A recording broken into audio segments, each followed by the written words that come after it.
Dale Turry told me when I did this, she said, you have 3 minutes. I said, I can't say good evening in 3 minutes, right, Dave? So I said, I'll say 3 minutes, and then I'll say 3 minutes of rant.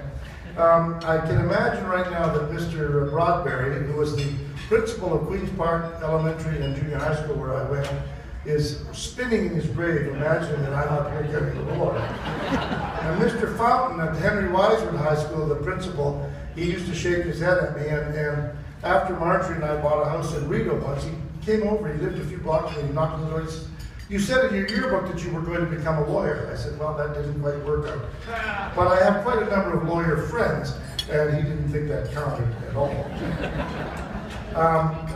To say that it's humbling to be up here tonight with Dr. Hankins and Kaylee, it would be an understatement. To say that it's humbling to be on this list of names is unbelievable, and I have to say that, and I say that with all the sincerity I possibly can.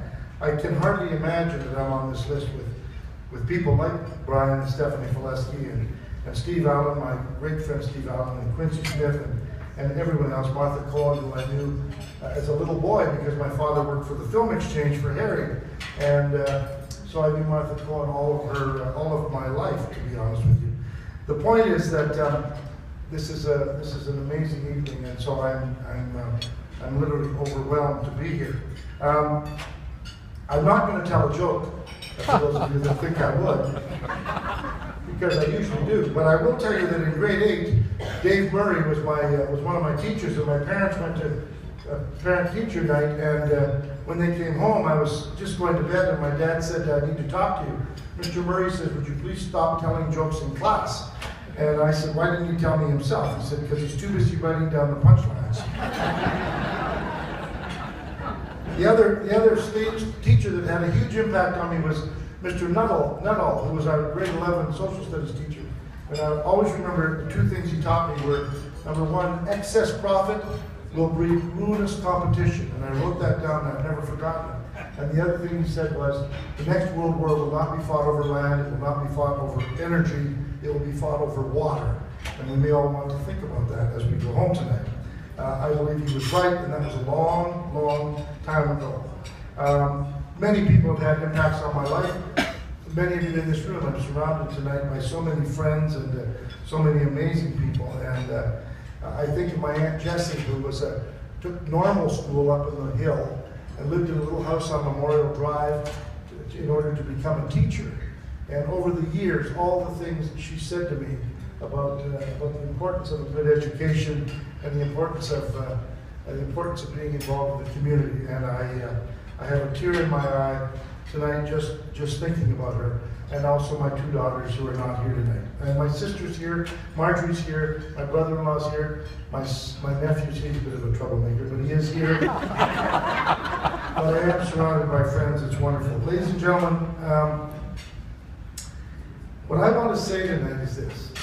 I do not believe that there's anything more important than public education. When I was a little boy, living in Mount Pleasant, up across from the Mount Pleasant swimming pool, and I went to grade 1 at Queen's Park Elementary School. We never thought about it, we just went to school. And when you got there, you had a teacher, and you were in the classroom, it smelled of fresh wax. And remember that smell when you went back to school the first time? And you smell it today, and oh my God, it's back to school, I gotta do homework again. And we got our books, and we got our pencil crayons, and we got whatever we had to have, and the teacher wrote the alphabet out on the top of the blackboard, and that was school. And I don't know when, I will tell you one funny story, some of you will appreciate this.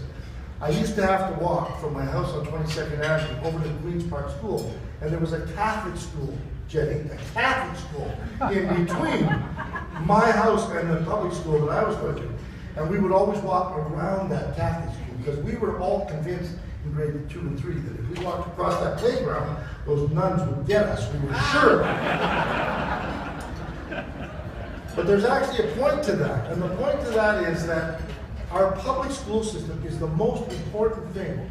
And I believe that one of the reasons that North America became the dynamic area that it is because of the public school system. Little children, didn't matter what your socioeconomic background was, or where you came from, or what your parents had, or how much money they made. What mattered was that you could go to school and have a great education.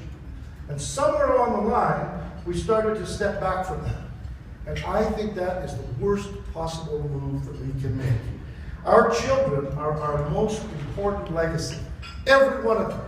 Whether their father and mothers are lawyers or doctors, or whether their father and mothers work as a mechanic, or whether they come from single-parent houses, or whether they come from homes with no parents, those children should be able to go to a school and have everything they need, and not have to come home and say, I need a school book, I need pencil crayons, I need some. Prismacolor were more expensive, I remember that. We had to pay Prismacolor, they had to pay extra for the Prismacolor. Our children are moving out into the most competitive world that any one of us have ever faced. The world today is unbelievable. Technology is unbelievable. And if we want our children and our country to survive and to grow and to prosper, I believe that we have to invest more in public education than we ever have. And so today, for example, what was the fellow that said I was kind of the king of the soft side? I love the choir, and I love the band. And Mr. Farkas was our music teacher at Henry Weiser High School. Can you imagine being a high school teacher named Mr. Farkas? It never stopped, right? But the reality was, arts and culture. You want well-rounded children, you've got to have powerful, strong, dynamic arts and culture programs. And yet we're diminishing those. Why are we doing that? That makes no sense to me at all. Why do we say to children from families that can hardly afford to pay their rent, you need $500 for your school books? Ladies and gentlemen, if there's one thing comes out of this evening, and one thing comes out of my words tonight, public education is the most important thing we can do for every child in this country. And my parting words to you are, get behind whatever politician, whatever group, whatever the school board, so that we can give great education to our children. Thank you.